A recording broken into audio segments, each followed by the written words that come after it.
Hello there and welcome to my airspace.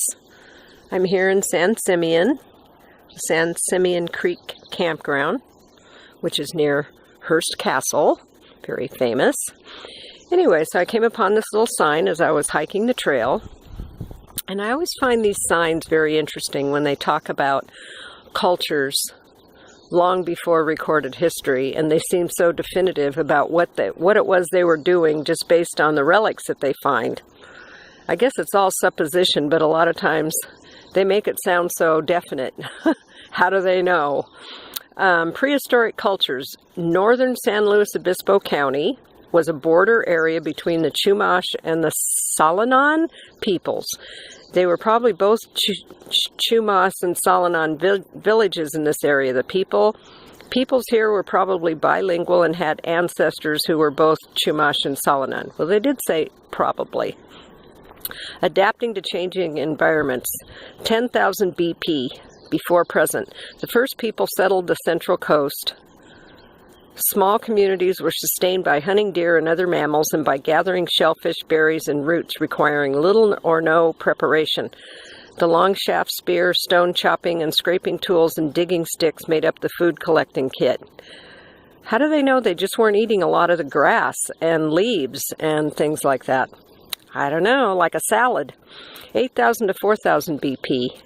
A warm, dry period changed the landscape, killing off some resources such as pine nuts, but increasing the availability of grass seeds. To take advantage of the new resource, the mano and metate were added to the toolkit.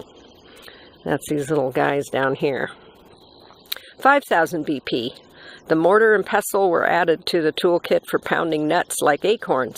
These nuts had always been available, but required too much work to process. Now it was necessary to feed a growing population. 1,500 BP.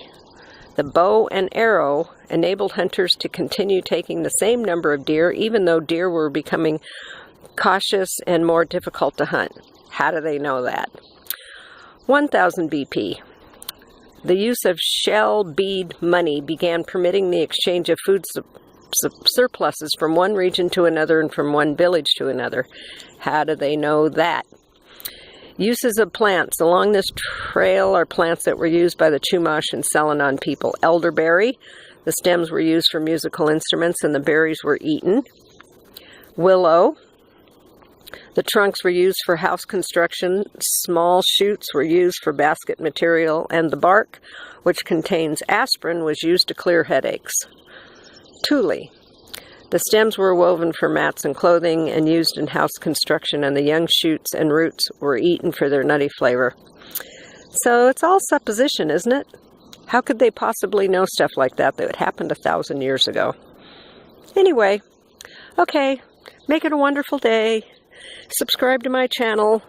Follow me as I go up the Pacific coast of the United States and stop in campgrounds and take pictures of the beach and as I hug the coast.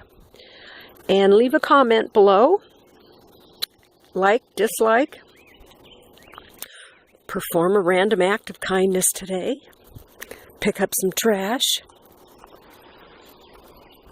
And tell someone, I love you.